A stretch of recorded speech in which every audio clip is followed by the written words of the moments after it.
Well, good afternoon. I'm Dr. Linda Morgan. I am the CEO of the Mercy House of Zion Solutions. We're here today in support of this cause and to support the work that Reverend Shane Harris is doing in the civil rights movement as a proposal for police reform or authority perform. And so, with that being said, I'm offering the invocation today that we ask God for the permission to go forward to do what he has called Reverend Shane to do and those that are involved in this movement. Dr. Martin Luther King said, in part of his speech, I have a dream, that one day that man would be judged, not be judged by the color of his skin, but by the contents of his character. And today, characters are on the line today. Father, we thank you in the name of Jesus for this opportunity to come before you today, asking you for a solution to a long-time problem. It has been said that the actions that we take today, Father, will result in either good or bad future experience for our generations to come. So we ask you today, God, to give us understanding, knowledge, and wisdom as we go forward with this police reform proposal. We ask that you will give those that have an ear to let them hear what you are saying in this time and in this season.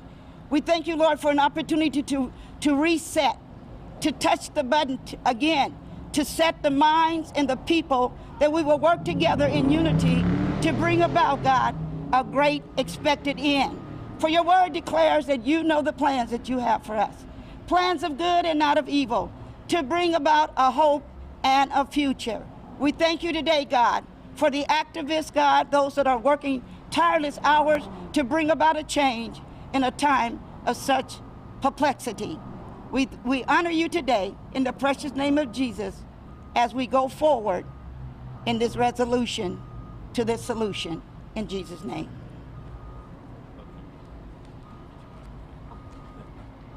And at this time, it gives me great honor to introduce to some and to say to others, Dr. Reverend Shane.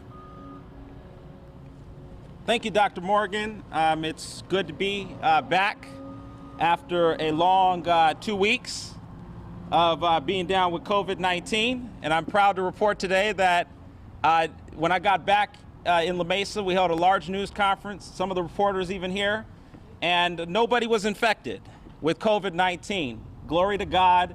We are really appreciative of that and appreciative of God and that idea that nobody was diagnosed positive resulting from our news conference. And that's why social distancing and wearing masks continue to be important. And I continue to urge every protester, every organizer toward justice and equality, fight, protest, speak up, use your voice, but continue to practice the accountable actions that keep you and others safe from this very deadly, concerning virus that not too many know anything about.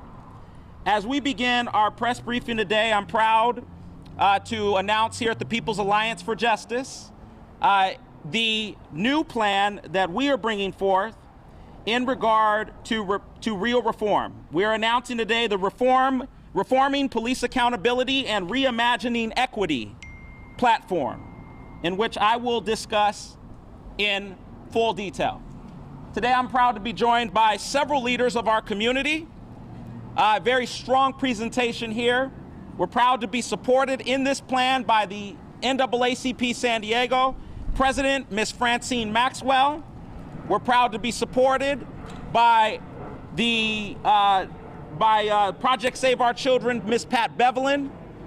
We're proud to be supported by the African American Wellness Center for Children and Families. We're proud to be supported by several attorneys and leaders you will hear from today, and all of the families, many of the larger scaled families who have experienced misconduct and excessive force in this county. Alfred Alongo, you saw Apollo Alongo was at our news briefing when I got back from Minneapolis just 2 weeks ago. They are 100% in support of our proposal. The family of Jonathan Coronel, they're coming from Escondido, so they're running a little late. We'll be able to get them in at the short end of this news conference. And the family of James Lacey, in which all are cases that I have advocated on behalf of those families, and we have built a strong partnership and a lifelong family relationship that continues. We're also joined today in person by Mr. Raymond Wiley, another police misconduct case that happened right here in Southeast San Diego. A man who was walking down the street with his walking stick, doing his morning walk. Many of the media remember reporting on that. He's going to talk a little bit about that today. We're proud to be joined by a great faith leader, a very strong voice in our community and in our region. And I'm proud to have his partnership today, Bishop Cornelius Bowser. And we're proud to also have one of the great civil rights attorneys in our region. It comes no better than a very small few attorneys who really stand up for justice and equality. And I'm proud to have built a strong partnership and bond and friendship with attorney Marlea Delano, who's going to speak shortly about the prosecutor space and why this proposal to change the prosecutorial process of how police reform happens. She will speak on that. And we're also proud to be joined by Ms. Laveda England, Copper Evans, and many of the other Jamil Cousins, our equitable hiring chair rep, volunteer, head of volunteer engagement for the People's Alliance for Justice, who's here as well. Today, we are announcing a landmark proposal. Matter of fact, a dual proposal that would be the real look of racial equality and the real look of reform and what it should look like in this region. We have gained support from many of our community. I have been out here in personal for a long time fighting for police accountability. When no elected officials wanted to stand up for police accountability, I was marching and standing on behalf of families like Mr. Raymond Wiley, standing up for justice and equality. This is not a prop for me. This is leadership. And I've been a leader in this region for a long time on these issues. So today, the plan that we will introduce will outline a very clear objective and a contrast to some who only want to slow pedal our community instead of quickly make the reform that is necessary to address police accountability and racial reform. Today we are announcing the People's Alliance for Justice proposal, dual proposal, reforming police accountability and reimagining equity. And I will talk about reimagining equity at the back end of what I have to say. Today we are announcing that we have issued a letter last week, in the past few weeks, to San Diego County District Attorney Summer Stephan. The district attorney of this county and this region is considering a high-marked proposal to reform her office, addressing the real issues of police accountability from the prosecutorial side. There are 3 levels to police accountability that I will talk about today. One is tactics, changing tactics of how officers can and what they can use and do, reforms policing. The second thing is oversight, providing strong oversight and dealing with the real issues of providing strong advisory boards that provide oversight is important. But the third wing to police accountability that nobody has talked about in the way that we're going to introduce it today is the prosecutorial process. The prosecutorial process matters because without prosecutors, you can never get police held accountable for misconduct or excessive force. So while some focus on changing the tactics of what police can do, when they can do it, and how they can do it, and while some focus solely on bringing strong advisory and oversight to policing, we are announcing a plan today to bring strong oversight to the prosecutorial process. The letter in which we have announced, which went to San Diego District Attorney Summer Stephan, outlines and asks for the district attorney to open up an independent unit to investigate police misconduct and excessive force in our county. We are asking the San Diego District Attorney to open up an independent unit out of her office, as almost 40 other county regions have done across the country, that would solely focus on the prosecutorial process of investigating police misconduct and excessive force. This kind of transparency has been led on in other counties across the country, where the prosecutorial process holds individual accountability out of their offices, the prosecutors, to investigate misconduct and to hold officers accountable for use of excessive force. Offices such as district attorneys, such as St. Louis, Missouri, Ferguson, Missouri, should I say, have created offices like this to address police reform and transparency from the prosecutor's office. The announcement we are making today for the district attorney to adopt this office would do a few things if adopted. This would, one, create an individual arm out of the prosecutor's office to individually, with appointed prosecutors by the district attorney, that would have subpoena-type powers to investigate their own cases in regard to police misconduct. That would also include, we are asking for that kind of subpoena power that would include those prosecutors being able to make final rulings on charges and arrests of officers who hold misconduct. The four things that we are making in this proposal for an independent unit would do a few things. One, this unit would provide an independent bilingual complaint hotline for citizens to place complaints separate from the local police agency or the County Law Enforcement Review Board, CLRB. This would be a hotline created through the district attorney's office through this independent unit, and could also be placed on the district attorney's website for people to place complaints of police misconduct or excessive force online. So we are asking for the San Diego County District Attorney to, aside from CLRB and changing tactics, to open this independent unit that would also have a hotline to address in the prosecutor's office. People would be able to speak directly to the prosecutors about misconduct or excessive force that takes place. The second thing that this letter proposed was that this unit should be led by specially appointed prosecutors who would solely investigate police misconduct reported on the hotline or through excessive force cases, including police shootings like Alfred Alongo or Jonathan Coronel or James Lacey in the county of San Diego, or even misconduct cases like Mr. Raymond Wiley.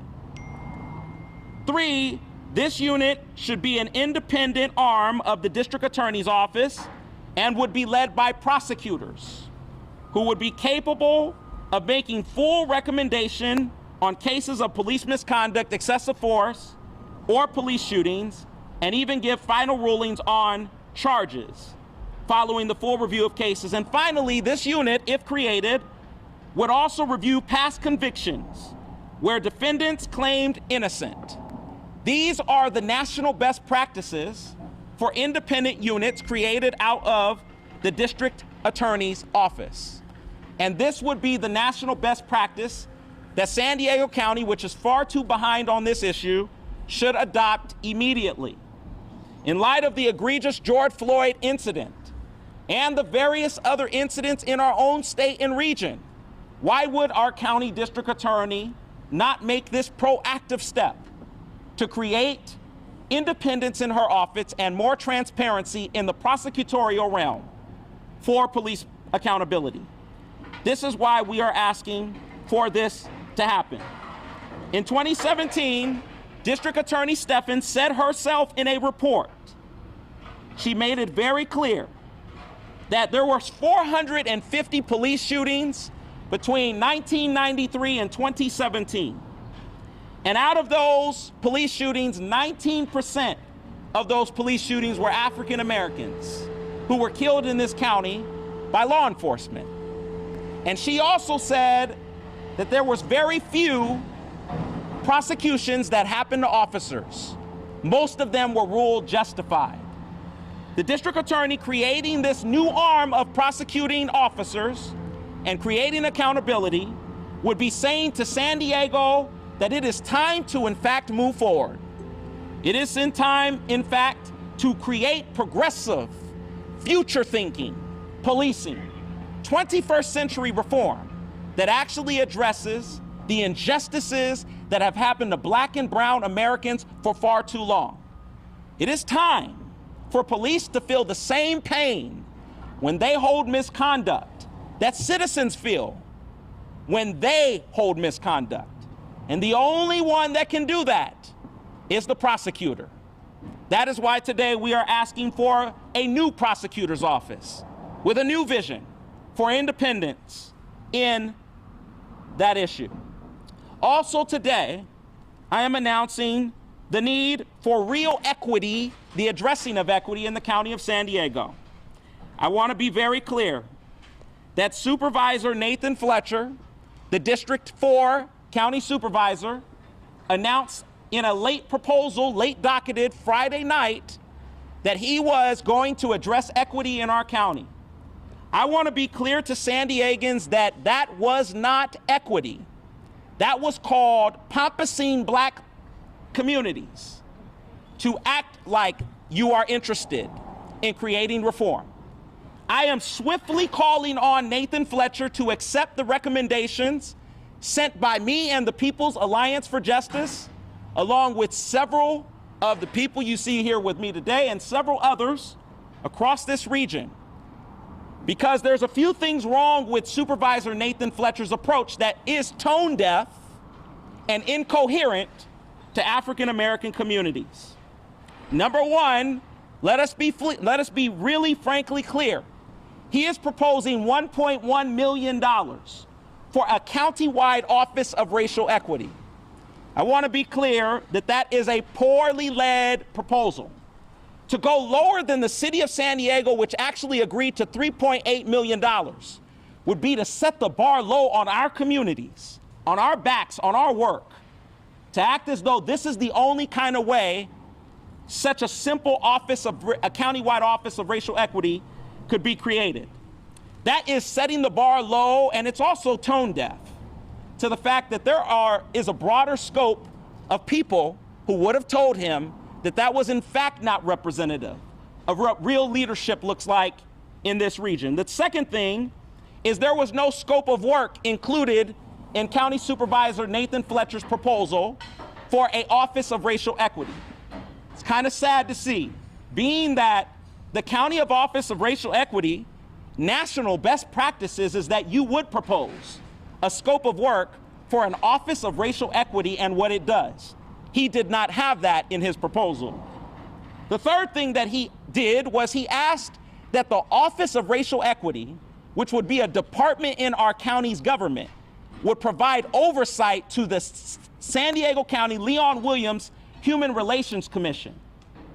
I'm not a leader in an elected office at this point, but if I was in elected office, I would never think that providing oversight of a county department would provide oversight of a commission.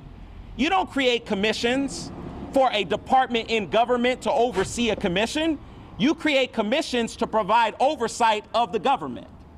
And as a appointed board member tomorrow, and I will be appointed to the San Diego County Leon Williams Human Relations Commission by San Diego County supervisors tomorrow,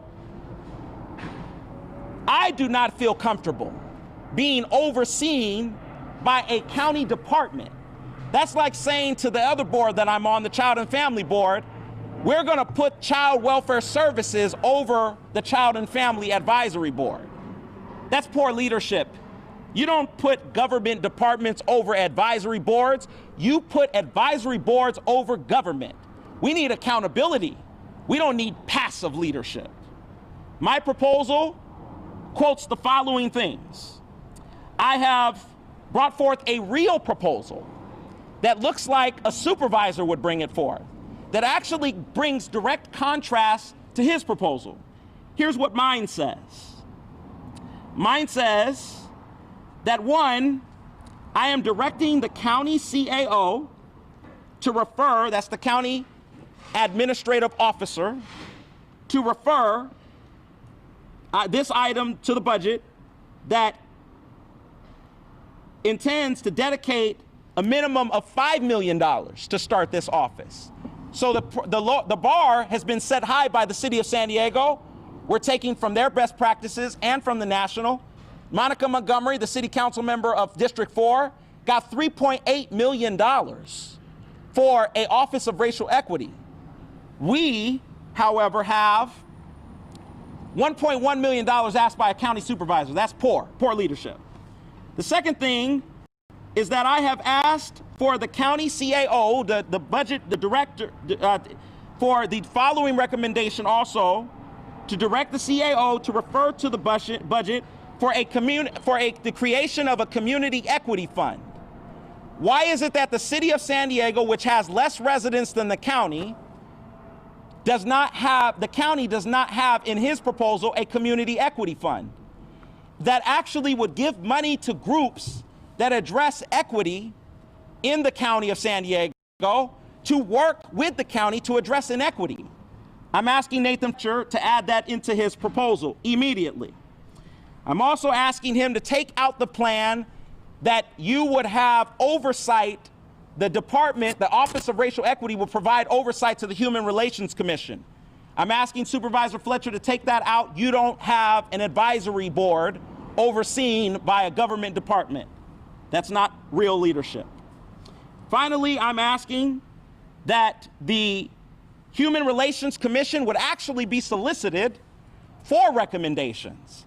That this commission that was created for human relations and social justice in our region would provide oversight and vision to what the Office of Racial Equity should look like. That shouldn't be the job of just our CAO. It should be the job of the Human Relations Commission that was just created. It should be the first initiative we take on as commission members. And finally, I'm asking that the CAO would direct and agendize the discussion of the creation of this office, the Human Relations Commission, to the first meeting of the creation of the Office of Racial Equity to the first meeting of the Leon Williams Human Relations Commission. I'm asking for Nathan Fletcher to take these proposals that are very reasonable and put some real work in to address racial equity in this county and in this region. I'll say this finally before I invite some of the other speakers up to the podium.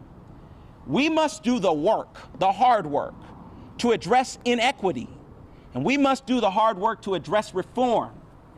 I wholeheartedly support Supervisor Nathan Fletcher's plan for the County Law Enforcement Review Board. I think it's a great proposal, but I think he's off on equity. And when you're off, we must call you out. We must call you out privately, and we must call you out publicly to be a leader. We don't need white saviors, we need white partners. We don't need other allies to just be allies to do little things to make us feel good. We've had enough of feeling good. It's time for the work to get done. We're asking for allyship and leadership from our elected leaders, particularly that are white. Don't give us a passive plan, give us a progressive plan that moves our communities forward and gives provision to real inequities that we can change if we will be bold, big, and strong as San Diego County together. I'm asking that the Board of Supervisors would adopt my plan immediately. The Shane Harris proposal for racial equity, for the Office of Racial Equity, is a strong one. And I encourage every citizen to go to paj@peoplesallianceforjustice.net and email us. We would love to share our proposal with you on what racial equity in this county should look like. And you can also visit the peoplesallianceforjustice.net to find out how we see the Office of Racial Equity looking like. It's time for leadership, not for cowardship, not for hiding, not for doing things that make it easy. It's time for progress. And together we are here to ask, as communities of color, impacted, for progress. The final thing is also that Supervisor Fletcher did not reach out to broad surveying of communities of color across this county. Only the few that he in fact has given money to and grants to out of his office. That is called poor leadership. You reach out, when you are a leader, you reach out to everybody to identify what their thoughts are on such a department being created. Office of Racial Equity. He did not do that. He reached out to certain people and certain groups that are important too, but there's lots more civil and human rights leadership in this county that could have given this advice to him without having to now fight for recommendations to be added in his proposal being brought before the board tomorrow. We need leadership in this county. It's time. The time is now, and we will not stand idly by as poor leaders continue to lead this region with poor vision, poor insight, tone deaf, and weak proposals that just make our communities feel good. We're not looking for a feel-good experience. We're looking for a real reform experience. And the proposal that I have brought forth in our equity is a real reform experience. And the reform we're asking from the district attorney is a real reform experience. So no, the proposal that he said would be the decision between how the county, other supervisors see racism, and if they're racist or if they don't believe in racial equality, that's not the litmus test. His proposal as written is not the litmus test. The real litmus test is whether the Shane Harris proposal will be accepted, because I have asked for more money, I have asked for real staff and a scope of work that this office would actually take up to address racial inequity. And I'm also asking for the county to appoint a special consultant to advise the county on how to create such an office of racial equity. That's what national best practices is. You get a consultant and you actually get advice and build this thing out with communities of color. That broad oversight and that broad surveying is imperative. You cannot do oversight without surveying all of the communities of hotspots of inequity across this county. You will never make a change to inequity until you talk to all of the communities affected by inequity. And that's also the Latino and the Asian American community who are partners with us in this fight for reform. But an office of racial equity is not just a black office. It's an office for racial inequity. And wherever racial inequity is, we need to be there as a county to address it, change, and reform things moving forward. My community, the black community, is tired of small, weak, slide-through proposals like the one Nathan Fletcher is proposing. We need leadership. And I'm calling on Supervisor Fletcher to partner with people that he agrees with and disagrees with so that we can really move the marker forward for racial equity. Please take the recommendations that I have given to you, Supervisor Fletcher, and so that we can bring a real board letter forward tomorrow that would bring real reform to inequities across our county. At this time, you will hear from the president of the National Black Contractors Association, and then others who will speak shortly. Actually, at this time, I'm going to ask that Mr. Raymond Wiley would come forth, and because it's getting hot out here, so I got to make sure to. Mr. Raymond Wiley in 2016 went through an unjust process, and he's here as one of the families that I've discussed announcing his support for our proposal to the DA for an independent unit to investigate misconduct and excessive force. Mr. Raymond Wiley. I'm Raymond Wiley, and July the 21st, 2017, I was walking in my neighborhood early in the morning, and the police stopped me and said that I looked like I was burglarizing cars and stuff to him, and I was just doing my morning walk. My neighbor walked by, and I asked him, I said, well, officer, will you not ask my neighbor if I don't walk this route every morning? And the officer said, no, you got a shaved key in your pocket, which is my car key, been my car key forever. Matter of fact, I got it in my pocket now. And he took me to jail on a $20,000 bail. And what I am saying is, I just want everybody, each neighborhood or community, to be treated equally by the police. Don't stop me in my neighborhood for walking if you're not gonna stop one of the rich people in their neighborhood for walking.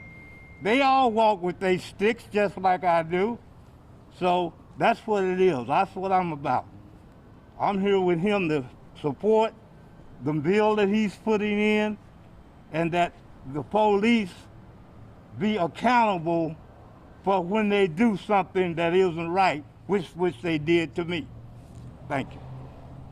Thank you, Mr. Raymond Wiley. At this time, we'll hear from San Diego civil rights attorney Marlea Delano.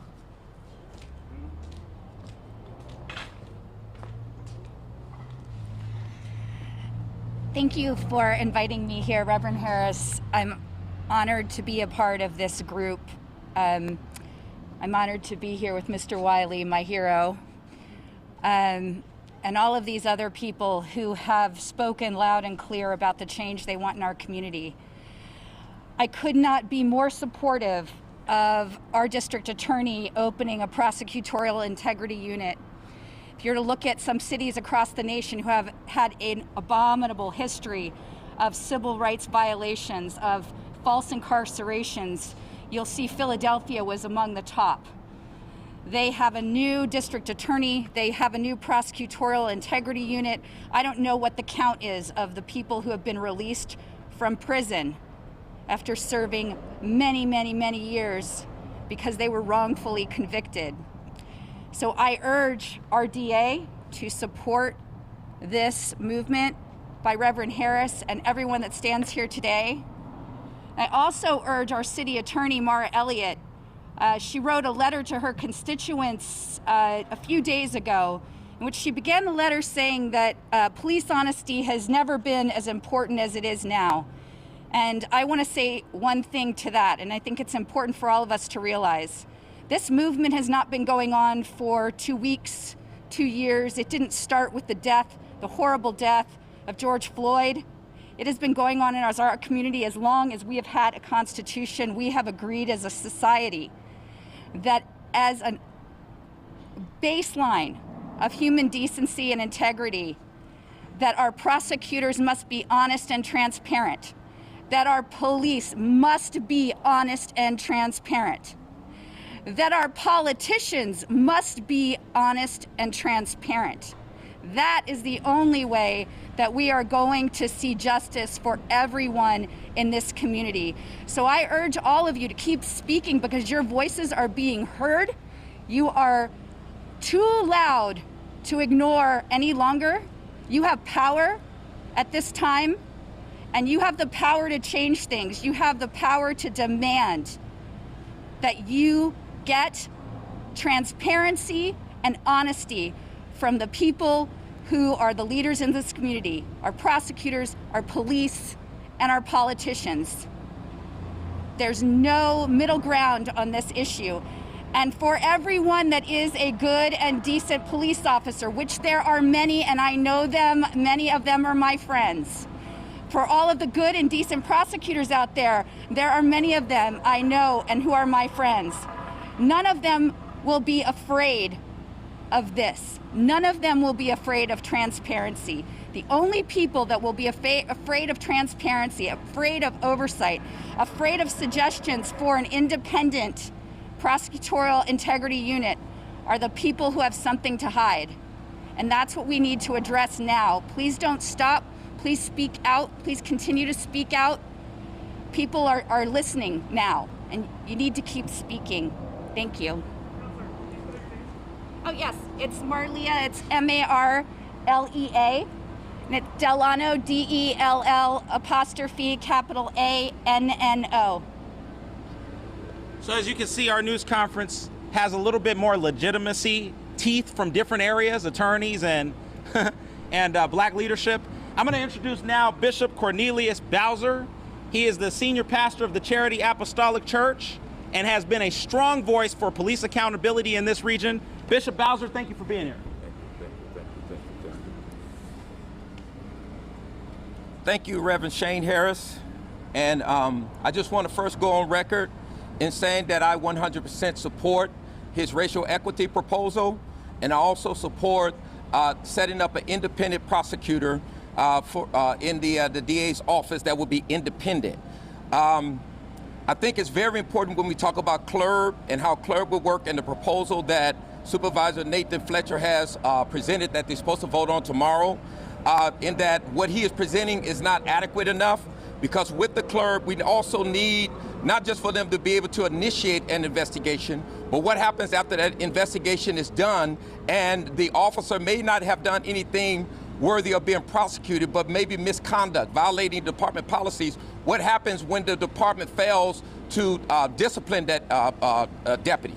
So that's where the clerk comes into play, where they should have the authority to fire or discipline deputies who the department failed to discipline. Even if that means calling in a arbitrator to decide who's right, if it's the department right or if it's clerk that's right on the officer being disciplined. We need a process that's set up for that. And right now, what Nathan Fletcher is presenting does not allow that. And I'm really thankful for what Reverend Shane Harris is doing with the independent prosecutor, because that was my other issue that I had, is that these clerk boards need to have independent prosecutors, but we'll have an independent prosecutor from the DA's office working hand in hand with clerk. And if that can get through, that would be awesome.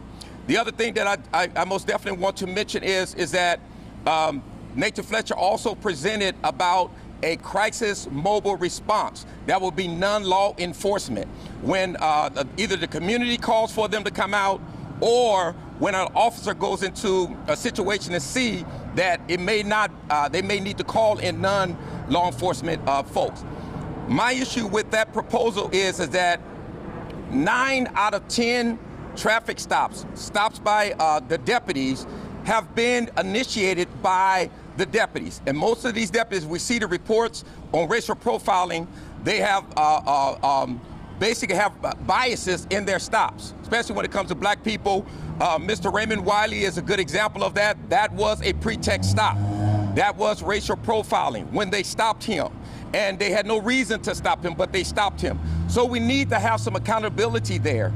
And one of the things I think that is very important in this is that the County Board of Supervisors, and I hope, and I call on Nathan Fletcher, Supervisor Nathan Fletcher to lead this, is that we need to have something to address racial profiling, the pretext stops, the bias policing that is happening in our communities, to stop that. One of the things that we recommend is ending pretext stops and ending consent searches, because that will be a way to slow down how they police our communities, which are over-policed. And so what I'm asking for, along with supporting what Reverend Shane Harris is presenting today, is that either Nathan Fletcher remove his proposal and redo it and work with us to put something better on the table, or asking the County Board of Supervisors to vote no and send him back to the table so that everyone's voice can be heard and we can have real police reform.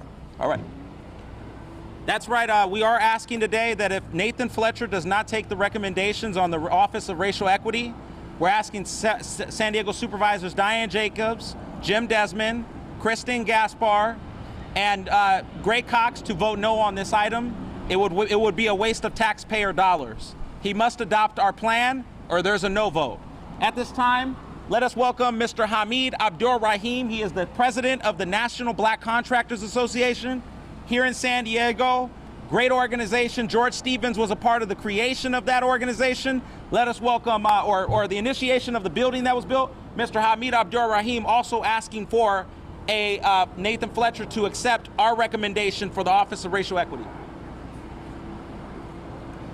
Thank you, Reverend Harris, People's Alliance for Justice. My name is Abdur-Rahim Hamid. I'm the national president of the Black Contractors Association, that for the last 38 years have been fighting for parity and equality in construction and contracting. This initiative that's being initiated by the People's Alliance for Justice is spot on. We're talking about not hypocrisy. On one hand, you're talking about racial equality and justice, and on the other hand, you're backdooring PLAs, project stabilization agreements, that are racist in their nature, that have excluded African Americans in large numbers from labor trades and construction. The National Association of Black Contractors is fighting for its existence. With the vote that the city of San Diego, that has been backed by Nathan Fletcher, to remove the ban on racist charge initiatives such as project labor agreements, that excludes African American contractors, giving them 10% of billions of dollars, which is crumbs to fight for. Those initiatives, when you talk about your hypocrisy that you want equality and justice, but how are you supporting something that is so wrong? Councilman George Stevens not only led the charge in establishing America's first and only African American state-approved apprenticeship program, but he also funded $1.5 billion to build a historic training facility that's training African Americans and people of color from the inner city. With the undoing of free enterprise and the undoing of exclusive union-only apprenticeship programs, you are basically have a knee on the neck of the Black Contractors Association, and what exists now will be no more. So we're calling Nathan and those lawmakers who have signed off on removing a ban that is racially charged to withdraw their support and to stand with us for parity and equality and allow us the opportunity to train and hire our own. We're not knocking labor unions, that's a good thing. But it's a labor hiring temporary service situation that basically put people at the back of the bus. We're working with the contractors who are actually doing the hiring and the contracting to actually put African Americans to the front of the bus. So what we're talking about when you talk about a proposal that the People's Alliance for Justice is offering, you're going to examine all of that and we get true parity. So let's not be hypocrites on one hand and talk about equality and parity, and on the other hand you're sliding measures aside, such as the Jim Crow policy that excludes African Americans, which is economic self-destruction that has been perpetuated for the last 400 years. Thank you. Thank you, sir. Spell your name. It's capital A-B-D-U-R dash capital R-A-H-I-M, and the last name is Hameed, H-A-M-E-E-D, National President. National President of the Black Contractors Association, a real equity-focused organization in this region, should I say, and particularly for African American contractors. Finally, I'm going to welcome Laveda England. She's the CEO, Executive Director of the House of Restoration Community organization, great organization. She's going to come forth and she's announcing her support today as an African American leader in this region for the Shane Harris proposal on the San Diego County Office of Racial Equity. Good afternoon. My name is Laveda. That's L-A-V-A-D-A, last name England, just like the country. And I stand here in support with Reverend Shane Harris and all the other leaders in our community, just stating that what Shane has come up with and his board, his advisors, is a great plan. There's a lot that we can say because, you know, we understand that a lot of things that looks broken to us on the outside was actually made that way. It's made to look broken to us, but there's a method to the madness of the government. And so definitely I'm standing in support as a House of Restoration Community Connection, also just as an individual in the community, being Black, seeing the racial disparities, and just knowing that it's time for us to move forward in a positive way. Thank you. Thank you. I'll take questions at this time. As I said, I'm ready to get to work. We're planning marches, we're organizing lots of things, and we're going to make sure that Black people are heard in this region, people of color are heard in this region. I've been at this a long time. This is not a new game. It's not new for me. It's true to me. And I'm just tired of seeing leaders that want to kowtow our community, sidestep our community like it's just something, oh, we need the Black vote. Let's just give them something to be happy about. I'm not looking for nothing to be happy about. I'm looking for something to be proud of. And the proposal we brought forth today, I believe, is a very proud proposal. I'll take questions at this time. When it comes to the different, you talked a lot about Nathan Fletcher as a supervisor. There are 4 other supervisors. Why not try to partner with one of them? Oh, I 100% agree. We actually have been in contact, to your point, with Supervisor Christine Gaspar, Supervisor Jim Desmond, Supervisor Gray Cox. And all of those supervisors are positively looking at our proposal. And they see that there's, I believe, in particular, two of them, Christine Gaspar and Gray Cox, I think they're starting to see that ours has some real teeth for a real office of racial equity. And I think that they want to see Nathan Fletcher adopt our recommendations for a strong office of racial equity that would address the real inequities across our county. I think that people got it kind of wrong when they see like a Christine Gaspar or Gray Cox or a Desmond. Oh, they wouldn't support racial equality. Well, you'd be surprised. If you're gonna create a new department like this, you wanna do it right the first time. You don't wanna do it half-baked.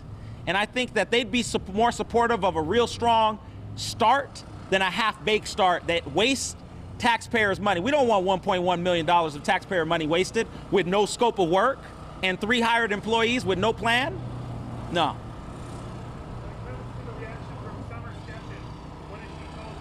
Oh, very positive. I talked to Summer Steffen privately by the phone last week. She has received our proposal. She is very supportive of the idea. She also has been looking for ways to reform and create transparency and balance. And of course, we've had our issues, and we talked about that. Me and her have talked about that. There were police shootings that happened under her watch, and we didn't see the best leadership come forth. I think now the pulse is right, the time is right, and the temperature is right. And I think that everybody is looking for a way to recreate reform, particularly for communities that have been marginalized for far too long. You'd be surprised. People do funny things in funny times, and it's a weird time right now. COVID-19, that pandemic, and now everybody's focusing on an old fight, racism, that pandemic.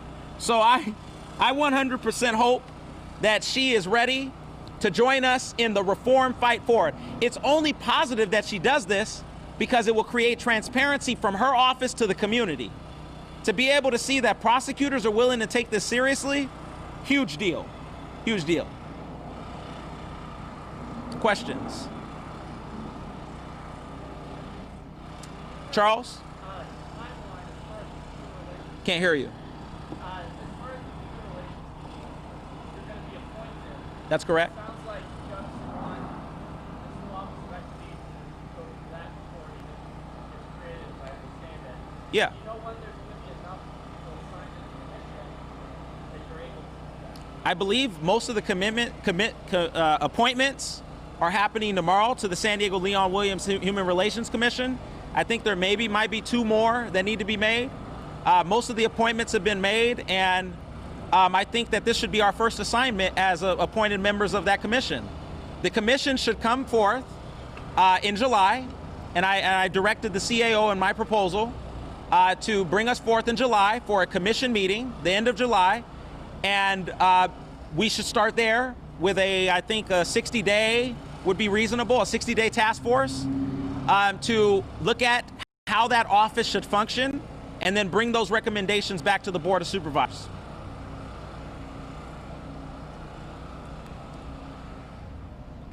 Well, at the end of this, I just want to say thank you to the media for creating equal accountability in reporting.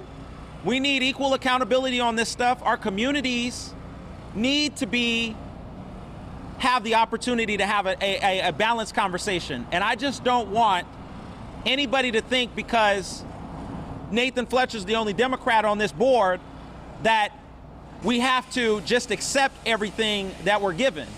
There needs to be a balance.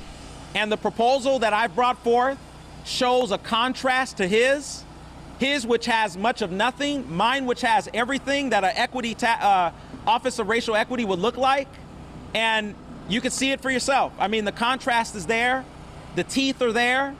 And so we're asking for Board of Supervisors to think smartly. Let's do this right the first time. Don't wait until the second, the third, and the fourth time to actually get ready to actually address an issue that has been far behind for over 400 years. And I want to thank all of the leaders who are here. Marlea Delano, the attorney who has advocated for civil rights in this region. Her client, Mr. Raymond Wiley, the families who are supporting our proposal to DA Steffen, the families of Alfred Alongo, Jonathan Coronel, and James Lacey, as well as all of the activist groups and advocates who are 100% supportive of our plan for reform. As I said before, and I'll say it again, I went to Minneapolis. I got on a plane in the middle of a pandemic and went to lead marches with Minneapolis. I stood with organizers in that region, and I went to the site with the brother of George Floyd. This is not something I'm yapping about. I think I know the family of George Floyd. I feel sad for what happened. I was there. So Nathan Fletcher wasn't there. He doesn't know the pain of these families. I've met with all of them. I know what reform needs to look like. And I'm just asking, let's get serious about this. If we're gonna do it, let's do it right. Let's get to work. We cannot afford for poor leadership. We need real leadership that's ready in our elected offices to step up to the plate for racial equality. I said this last in La Mesa, and I'll say it again. We still have a La Mesa cop.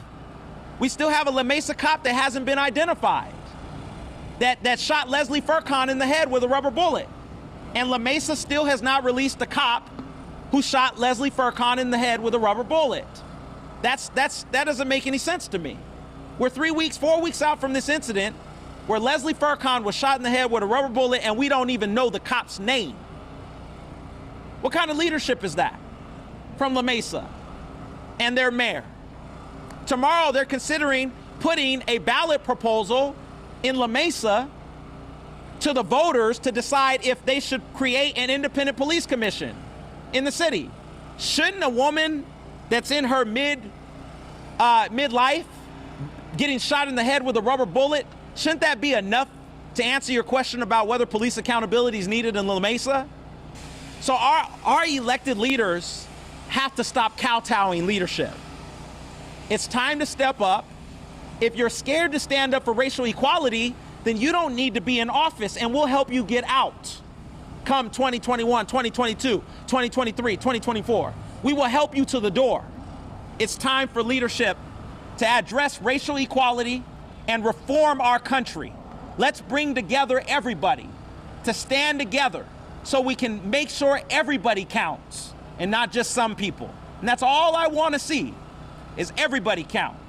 And the way to do that is reforming laws, creating policies, and creating offices in our government that addresses these issues. But if you continue to sideswipe our community, you will continue to make the divide go deeper, stronger, and harder than actually addressing what we need. It's time for our community to have jobs, summer jobs, and access for our youth, access for the Black community in entrepreneurship and job innovation. It's time for Black people, 400 years too late, to stop getting brutalized by people who are sworn in by the state to protect and serve, and yet they continue to kill. It's time for equal justice under the law. DA Stephan, it's time for more accountability. It's time. Thank you.